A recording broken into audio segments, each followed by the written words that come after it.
Mardi 4 décembre 2018, ici Éric Latour et bienvenue à Saint-Jean-sur-Richelieu. Les élus du conseil municipal ont tenu une séance extraordinaire. Certains points étaient un peu plus urgents, c'est pour ça qu'on a tenu une séance comme ça. Mais on a dû, au départ, statuer sur le droit de veto du maire exercé sur une résolution qui avait été adoptée à la précédente Assemblée sur un changement de zonage. Ça a apporté, bien sûr, quelques échanges. On regarde ça à l'instant.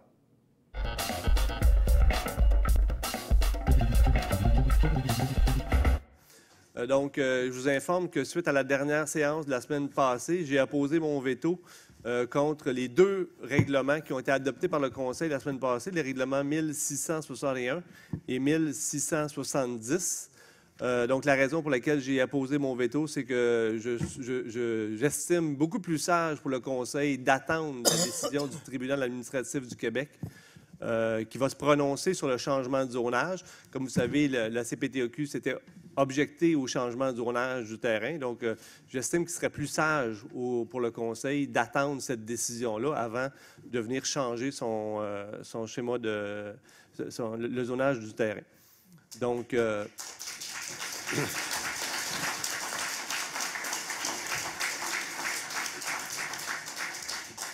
donc, la façon que ça fonctionne, c'est que le veto du maire, c'est un veto qui est suspensif. Donc, lorsque j'appose mon veto, la décision elle est suspendue. Et là, les points doivent être représentés au conseil municipal suivant. Donc, c'est ce soir. Et ce soir, le conseil devra à nouveau revoter les deux résolutions. Et si le conseil décide encore une fois de réentériner les deux règlements, bien, les deux règlements prendront effet officiellement. Donc, 3.1, retour sur la résolution portant le numéro 2018-111-908 intitulé « Adoption du projet de règlement numéro 1661 ». Proposeur. Oui, Monsieur le maire. M. Berthelot.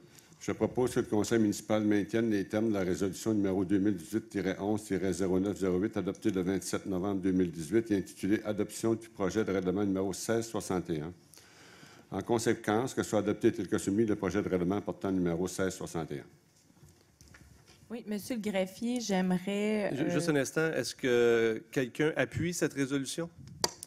Mais j'ai une déclaration pécuniaire à faire. Moi, j'habite ce secteur-là. J'ai plusieurs membres de ma famille qui sont directement impactés, donc j'aimerais m'abstenir, s'il vous plaît. Merci. Est-ce que quelqu'un appuie cette résolution? J'appuie. Mme Christiane Marcoux appuie. Est-ce que quelqu'un demande le vote? Je demande le vote. Mme Marilyn Charbonneau demande le vote. M. Berthelot, l'explication de la résolution? Bien, brièvement, M. le maire, la MRC nous a demandé de respecter la loi et le règlement et de se conformer au schéma d'aménagement. C'est tout simplement ce qu'on fait.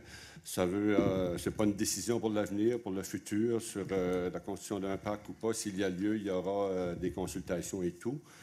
Donc, on se rend tout simplement conforme au schéma d'aménagement. Merci, M. Berthelot. Mme Charbonneau? Oui, bien en fait, moi, je vais m'opposer à ce règlement-là. Premièrement, parce qu'il y a des mécanismes présentement qui nous permettent de ne pas adopter tout de suite la résolution. Deuxièmement, on est en attente de la décision du tribunal administratif du Québec. Il faut comprendre que pour pouvoir développer sur ce site-là, ça prend, oui, l'autorisation des affaires municipales, mais deux, l'autorisation de la Commission de la protection des terres agricoles qui a refusé. Et il y a eu un appel au tribunal administratif du Québec. Alors, tant qu'on n'a pas cette décision-là, tout ça n'existe pas.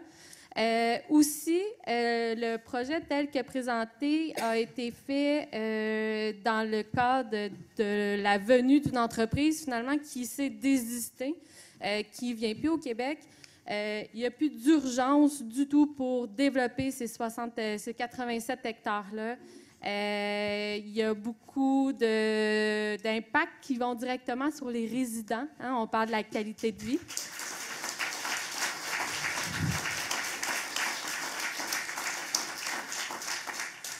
On parle de la rue des Œillets, Fleur de Lys, qui n'ont pas d'infrastructure, ça veut dire égouts, aqueduc. En plus, on vient mettre un parc industriel. C'est pas vrai que ça n'aura pas d'impact sur la maison, sur le prix de vente. Puis, de le mettre en zone assurée, c'est quand même, les résidents vont être obligés de déclarer à partir de maintenant que c'est promu à du développement industriel. Aussi, l'avenue du Parc, c'est une rue qui est très étroite, qui est de plus en plus achalandée. On en fait un pôle récréo-sportif et éducatif, c'est-à-dire qu'il y a beaucoup de gens qui viennent faire des tournois les fins de semaine, la semaine aussi, pour le soccer, la gym, le judo. Et c'est appelé à se développer en ce sens-là. Puis moi, je pense que de la haute technologie, là, il y a plein d'endroits où on peut mettre ça. De la haute technologie, premièrement, il faudrait le définir. Il faudrait savoir où est-ce que la ville veut s'en aller dans cette voie-là. Puis probablement qu'on a beaucoup de terrains contaminés, qu'on pourrait décontaminer, puis qu'on pourrait accueillir ce genre d'industrie-là. Puis je pense que ça serait beaucoup plus porteur pour notre ville qu'à Saint-Luc.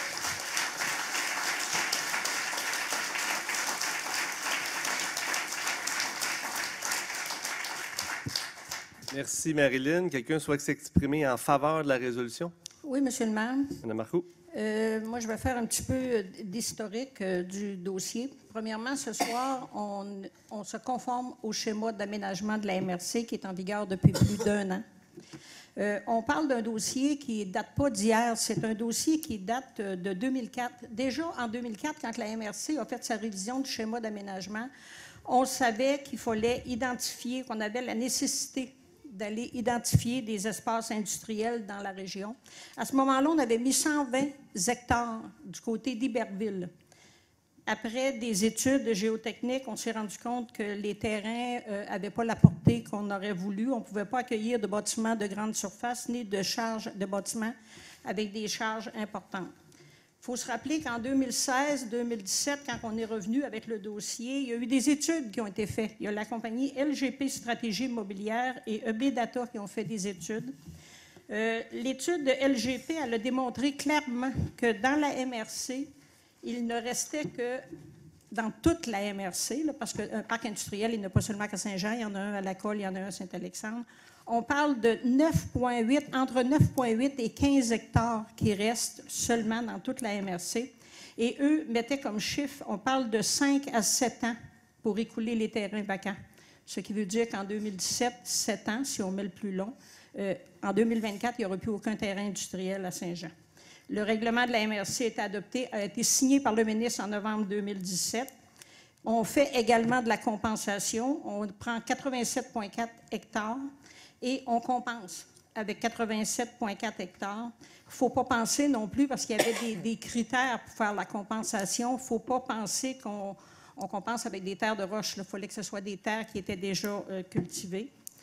Et dans toute cette dynamique-là, on a fait la caractérisation de la zone agricole, parce qu'on nous a parlé ici, la semaine dernière, à quelques reprises, bon, qu'il ne fallait pas prendre des terres agricoles et tout, ça, je comprends bien ça, mais on a sorti des chiffres depuis 1979, depuis le premier schéma. Il y a seulement que 8 hectares dans la MRC du Haut-Richelieu, ça c'est net, 8 hectares net, qui ont été prises, qui ont passé, autrement dit, du vert au blanc, agricole, d'aller passer au blanc. Puis ça, c'est avec toutes les décisions, là, les décisions de la CPTAQ, les demandes, les refus, les périmètres urbains et tout. Fait que je peux vous dire que 8 hectares depuis 1979, on était dans les années 2016-2017, c'est pas beaucoup. Puis de toute façon, je pense qu'un an plus tard, d'arriver devant le tribunal administratif du Québec, avec que la Ville n'aurait pas modifié ses règlements pour se conformer au schéma, on ne partirait pas gagnant, ça c'est certain. Merci, Mme Marcoux. Je vais m'exprimer à mon tour contre la résolution. Je vais moi aussi faire un petit historique du dossier. Vous savez, la MRC doit modifier son schéma d'aménagement et à l'heure où on se parle, les modifications que la MRC propose au gouvernement ont toujours été refusées parce que le gouvernement, la MRC ne se conforme pas à l'orientation 10 du gouvernement. Lorsqu'on regarde, bien, vous pouvez, je ne sais pas si on peut applaudir ou... et lorsqu'on regarde les réponses du ministère qu'elle donne à la MRC, c'est que nous avons actuellement disponible un peu partout sur le territoire du Haut-Richelieu 30 hectares disponibles pour du développement industriel. Et savez-vous quoi? On utilise en moyenne 2 hectares par année. Donc, ce qui veut dire que les terrains industriels que nous avons actuellement sont... on en a pour 15 ans, pour du développement industriel pour 15 ans. Ceci dit, on pense qu'il faut revoir l'aménagement, l'utilisation de nos terres industrielles. Des projets d'entrepôts, comme on voit au coin de Godette et industrielle, ça ne fait aucun sens. Nos terres agricoles, nos terres industrielles, tout ça doit être traité comme des ressources précieuses et on doit les protéger et mieux les utiliser. Ouais.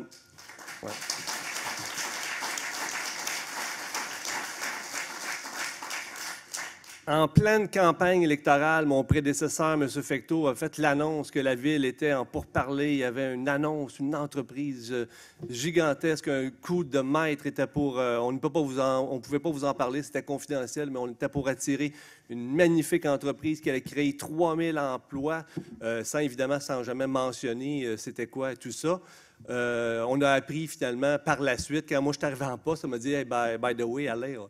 M. Fecteau a oublié de le mentionner, mais l'entreprise a tiré la plug, finalement, ne s'installera pas. En pleine campagne électorale, vous souvenez-vous, les citoyens du secteur des Colibris, la rue Claire et compagnie, vous avez été invités par l'équipe Fecteau pour vous présenter un magnifique projet. Savez-vous quoi? Ce projet-là est mort. Ce projet-là, on n'a plus de besoin de changer le zonage de ces terrains-là. La municipalité, le gouvernement était contre ce changement de zonage-là, mais le ministre de l'époque, le ministre libéral, avait finalement utilisé son pouvoir de ministre pour venir autoriser ce changement de zonage-là. Mais par chance, la CPTAQ, la Commission de protection des terres agricoles, s'était opposée à ce changement de zonage-là, d'autant plus qu'il n'y a plus de besoin parce que l'entreprise ne vient plus au Québec. Donc, la municipalité a décidé d'aller en appel de cette décision-là. Et là, ce soir, on veut entreprendre, puis contrairement à ce que M. Berthelot a dit, il n'y aura pas des consultations. Ce soir, on entreprend de changer justement notre plan d'urbanisme pour venir créer une nouvelle zone industrielle à même la zone agricole. Donc, le 8 janvier, lorsque le TAC va donner sa décision sur le changement de zonage, si la décision est maintenue de protéger nos terres agricoles, bon, on va être obligé de revoter un autre règlement et de ramener ça comme c'était avant. Ça n'a aucun sens. Dans le fond, c'est pas compliqué. Là. Je demande un petit peu de patience, un petit peu de sagesse des membres du Conseil. Je vous demande d'être à l'écoute des citoyens et de voter contre cette résolution-là.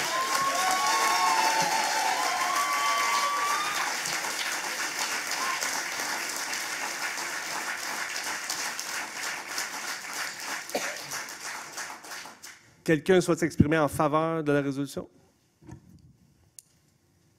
Quelqu'un souhaite s'exprimer contre? Monsieur le maire. Monsieur Langlois. Juste répéter ce que j'ai mentionné la dernière fois. Attendre. Dans le fond, je ne sais pas ce qui presse. J'ai l'impression que ça ressemble à un acharnement complètement injustifié. Actuellement, je pense que...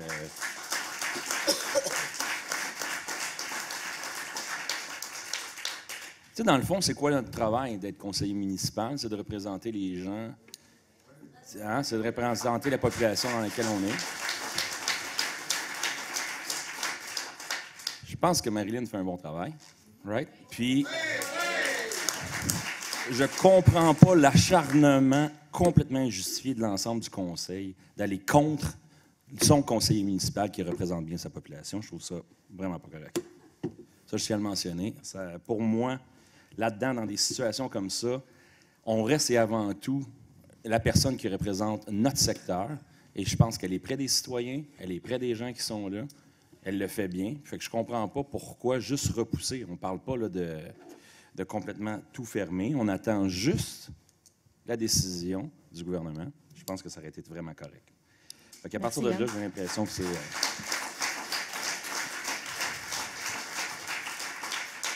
C'est plutôt juste une preuve de force. Merci, M. Langlois. Quelqu'un souhaite s'exprimer en faveur? Quelqu'un souhaite s'exprimer contre la résolution? Je souhaite m'exprimer contre. M. Bessa. Comme vous savez, les temps changent, les temps évoluent. À une époque, ce qu'on avait besoin, c'est des industries pour faire travailler notre monde. Aujourd'hui, on a besoin de monde pour faire vivre nos industries. C'est l'inverse qui se produit.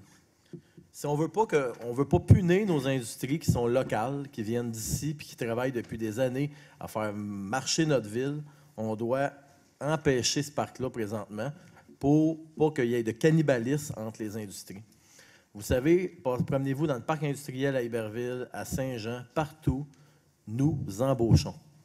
partout, nous embauchons. Le principal problème, le problème numéro 1 pour les industries, tout le monde en entend parler, c'est la main-d'œuvre. Bien, mathématiquement parlant, j'ai appris à compter assez jeune que si on crée des nouvelles industries qui embauchent 3500 personnes, ou 1000 personnes, ou 2000 personnes, bien, il manque 2000 personnes de plus pour travailler. Puis présentement, on n'est pas à cette époque-là. On est à l'époque d'aider nos entreprises locales à évoluer. Puis pour les aider à évoluer, à grossir puis à croître, ils ont besoin de main-d'œuvre. Ce n'est pas en faisant du cannibalisme de main-d'œuvre qu'on va améliorer le sort de ces industries-là. Troisièmement, les terres agricoles qui sont là, c'est les meilleures au Québec.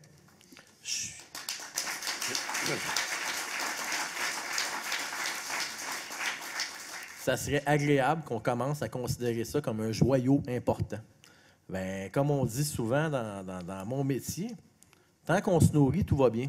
La journée qu'on n'a plus rien à manger, on apprécie les terres qu'on a pour nous nourrir. Maintenant,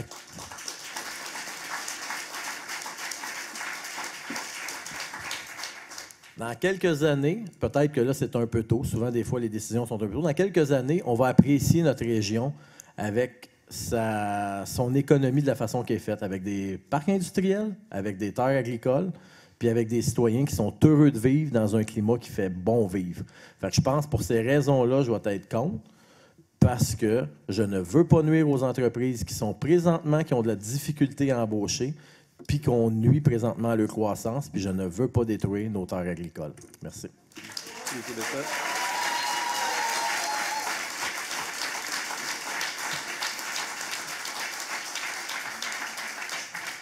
M. Berthelot, le mot de la fin? Oui.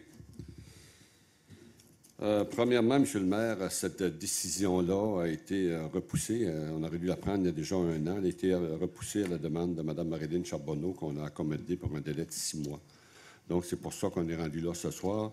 Et la MRC, comme on dit, a laissé aller. Il nous a envoyé une mise en demeure récemment pour qu'on se conforme.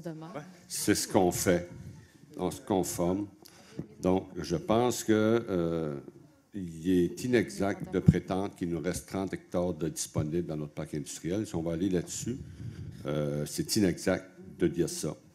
Je pense que ce qu'on prévoit, bon, on a entendu parler que le REM, le train léger sur rail, si on parle d'une vision à long terme, là, je pense que si on va aller, bon, moi je parlais juste du schéma d'aménagement, mais les gens, sans vouloir initier une espèce de débat ce soir, je pense qu'on aura tout le temps d'en parler s'il y a lieu. Mais lorsqu'on parle que le REM va s'en venir à Chambly, bien, c'est tout de même pas pour amener du monde pour aller dans les champs. Je pense qu'il va y avoir une opportunité pour la ville de Saint-Jean-sur-Richelieu dans le respect. On est la seule ville au Québec qui a suggéré de compenser chaque hectare en terrain industriel par des hectares qu'on a qui sont construisibles, qu'on remplacerait, qu'on mettrait en zone agricole. Alors, je pense que c'est une initiative qu'il faut le souligner. Puis, moi, je pense qu'il faut vivre les événements comme ils se déroulent. Puis, je ne pense pas qu'il faut commencer à faire peur aux gens en disant le prix de vos résidences vont baisser. Là. Arrêtez-moi ça. Là. Ça, c'est un sujet, c'est quelque chose qui est trop facile à aborder. Je pense que lorsqu'on parle du parc d'affaires industrielles régionales, ce qui a été présenté, c'est un très beau projet. C'est une initiative de la MRC. C'est un parc régional. On ne parle pas d'un petit parc de secteur, on parle d'un parc régional. Je pense qu'on a une responsabilité de voir la ville plus loin que dans quelques mois ou dans 1 an. Puis c'est pas vrai qu'il va se faire du cannibalisme avec ça, là. Oublions ça. Je pense qu'il faut prévoir des emplois de qualité. C'est des orientations gouvernementales. Il faut maintenir des niveaux de vie. Il faut avoir des emplois de qualité. Puis je pense que si le REM arrive à Saint-Jean, s'il y a prolongement de l'autoroute 35, je pense qu'on va avoir une conjoncture à Saint-Jean où il va falloir que la ville, effectivement, planifie son développement dans une espèce d'équilibre entre l'économie et l'environnement, bien sûr. Alors, je pense qu'on est capable de faire ça. Il s'agit de travailler en ce sens-là. Donc, la priorité au niveau de l'environnement, ça fait plusieurs années qu'elle est à l'ordre du jour dans la ville de Saint-Jean. Je veux dire, on a un plan de conservation qui a été cité en exemple partout, qui a eu de nombreux prix. Écoutez, bon, je pense que notre plan de conservation, là, des gens qui en rient... Rapidement, monsieur, sur la résolution, monsieur Berthelot. Je suis là-dessus, c'est parce qu'ils n'en connaissent pas le contenu. Je pense qu'on a un des meilleurs plans de conservation au Québec. On a un des meilleurs plans de conservation au Québec. Il a été amélioré il y a 2 ans. Puis je pense que les citoyens en sont fiers et en sont satisfaits de leur plan de conservation. Et on continue à l'alimenter. Merci. On continue à l'alimenter. Puis je l'ai toujours dit, Saint-Jean-sur-Richelieu, c'est pas Rouyn-Noranda. On ne peut pas planter des millions d'arbres qu'il y avait, mais on peut par contre protéger ce qu'on a. C'est ce qui a été fait, puis on continue à ce sens-là. Puis le nier, c'est mal connaître le plan de conservation. Merci. Merci, M. Berthelot. Avant de passer au vote, Monsieur le directeur général, moi, je viens d'apprendre quelque chose de grave. Avons-nous, oui ou non, reçu une mise en demeure de la MRC? Enfin, on a reçu une demande pour se conformer au schéma. Okay. Merci. Monsieur Lapointe, on passe au vote. Justin Bessette. Je suis contre. Michel Gendron. Pour. Jean Fontaine. Pour. François Auger. Pour. Christiane Marcoux. Pour. Marco Savard. Pour. Yvan Berthelot. Pour. Yann Langlois. Contre. Claire Charbonneau. Pour. Marilyn Charbonneau. Pour tous les sites qui ne rempliront pas le parc industriel, puis pour la qualité des citoyens, je vais voter S'il n'y a pas de contre. commentaire à ce qu'on vote. Donc, On Marilyn va va voter voter Compter de menterie non plus, une mise en demeure. Menterie non plus. S'il vous plaît, s'il vous plaît, s'il vous plaît. C'est une erreur de formulation. S'il vous plaît, M. Berthelot. Comment? Je pense que vous savez la S'il vous plaît, différence, s'il vous plaît. M. Berthelot. Abaissez-vous pas à ça, là. S'il vous plaît. Et Alain Laplante. Contre. Le scrutin est 7 pour, 4 contre. Donc, la résolution est adoptée.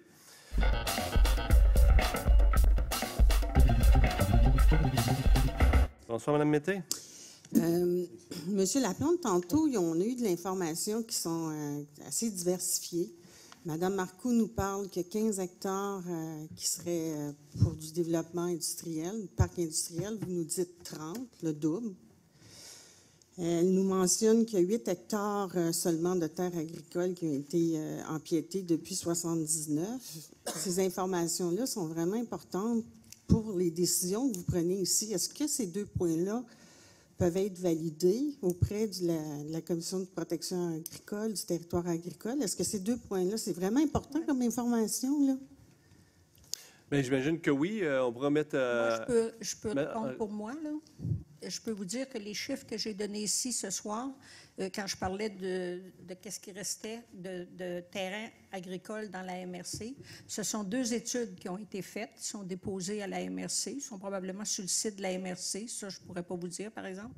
Et la même chose pour le 8 hectares depuis 1979, on a fait faire la caractérisation des terres agricoles en vue de faire le PDZA, le plan de développement de la zone agricole qui avait été demandé par l'UPA. Et ce sont des chiffres qui sont dans ces documents-là. Bon, alors, moi, j'aimerais citer, il y a un article qui est sorti récemment, le 9 novembre de cette année, alimenté par l'UPA et la Commission de la protection. L'article a été publié où? Ça a été publié, je crois que c'est dans le Devoir, mais ça s'appelle « Perte de terres agricoles au Québec, 2 points, c'est pire qu'avant ». Alors là-dedans, il mentionne qu'avec seulement 2 % des terres cultivables sur le territoire québécois, on devrait considérer ça comme la prunelle de nos yeux. L'an dernier, près de 2000 hectares de terres agricoles ont ainsi disparu en 1 an. Et ce sont 34 000 hectares qui ont été perdus depuis 20 ans. Autre chose importante qui est soulignée, c'est sûr que ça coûte moins cher d'exproprier ou d'acheter le terrain d'un agriculteur que celui d'un promoteur. Puis c'est une tendance qui a l'air être répandue d'empiéter sur le territoire agricole pour que les municipalités augmentent leurs revenus. Aussi, depuis 10 ans, le prix d'un hectare est passé de 6 280 à 21 446.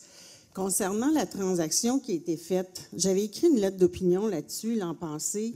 Le prix du terrain en question a été payé 5 547 000.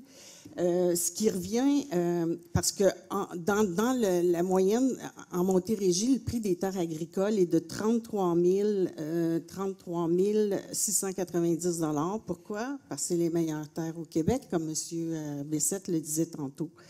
Alors, la Ville a payé 132 711 l'hectare, ce qui est 3 fois 0,24 le prix des terres en Montérégie.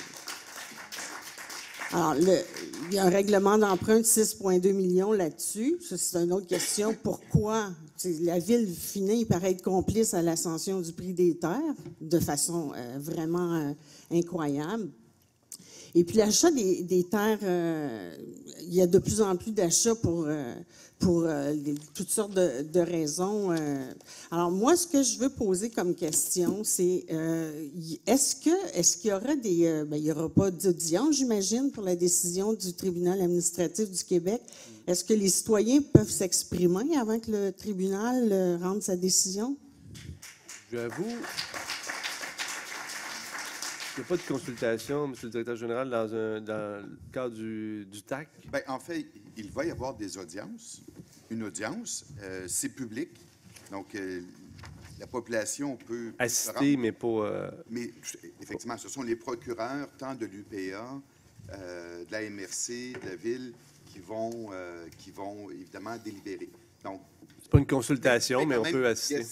C'est toujours public, Mme Mété. C'est public, mais on peut pas... Pas une consultation. OK. L'autre chose, parce que tous les arguments ont été cités tantôt, Marilyn, on parle des citoyens du secteur concerné pour le parc industriel, mais il y a beaucoup plus que ça. Il y a tous les citoyens de la Montérégie.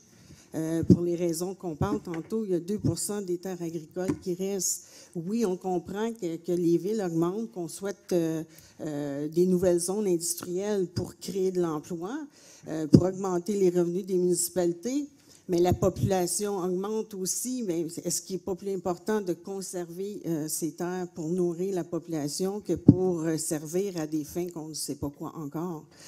Alors, c'est... Rapidement, Mme Mété. J'espère que le temps des fêtes apportera des réflexions différentes à tous nos mondes qui nous gouvernent. Merci, Merci. Mme Mété.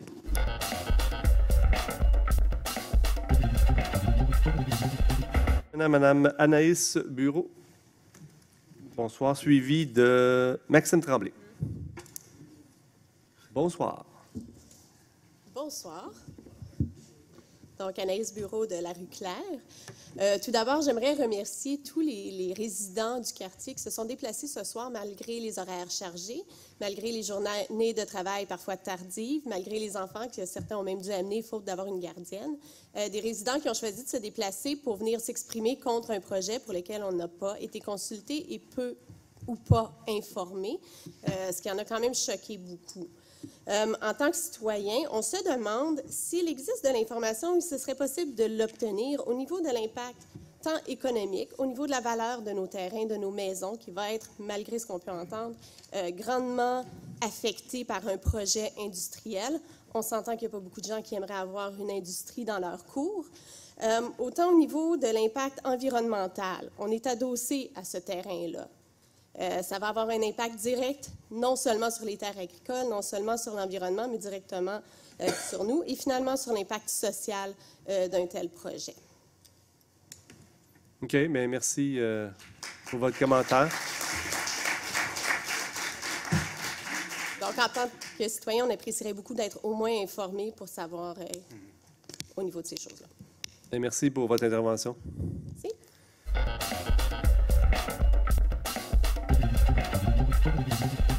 Merci d'avoir été là. On se fixe rendez-vous la semaine prochaine. On va vous présenter de nouveaux extraits de la prochaine séance du Conseil prévue pour le mardi 18 décembre. Et puis nous, le lendemain, on vous présentera bien sûr de nouveaux extraits. Entre-temps, si vous désirez m'écrire, faites-le par courriel. Éric Latour en un mot à commercial tvhr9.com.